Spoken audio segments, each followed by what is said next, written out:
السلام عليكم، مرحبا بكم في فيديو جديد في قناتي لذائذ من مطبخي. صلوا على رسول الله عليه افضل الصلاه والسلام. اليوم جيتكم بعصير الليمون ولا شربات الليمون. تجي منعشه وبارده، هذا ما يليق في فصل الصيف وسهله، طريقه سهله. نروحوا هنايا لطريقه التحضير. هنا غادي نسحق في الشربات تاعي. عندي كاس تاع عصير الليمون، هنايا كنت معصراته وكان في الكونجيلاتور.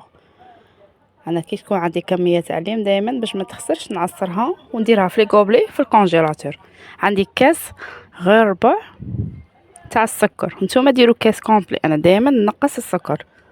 عندي هنايا مغرف تاع اللحظه، مغرف كبيره تاع اللحظه، مغرف صغيره تاع لافاني، وعندي هذا ليكستري تاع الليمون، عطر الليمون، هذا غادي يمد لنا اللون والذوق او ميم طون.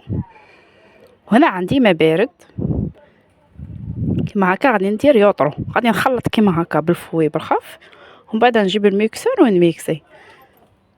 هنا في هذيك المغرف تاع اللحظه، الا ما عندكش لحظه ديري بويا وقت ذوق الليمون ولا مغرف تاع الشونتي. الا درتو مغرف تاع الشونتي ثاني غادي يجيكم باناشي، غادي يجي شباب بزاف في بلاصه هذيك المغرف تاع اللحظه. كما شفتوا هنا ميكسيت، انا داري يوطرو زعما هذيك القرعه ما درتهاش كاع، ميكسيت ساهل قد ما يذوب السكر ونعمروه في القرعه تاعنا. درت شرائح هكا تاع الليمون، جا رائع ومنعش، هذا ما يليق في فصل الصيف.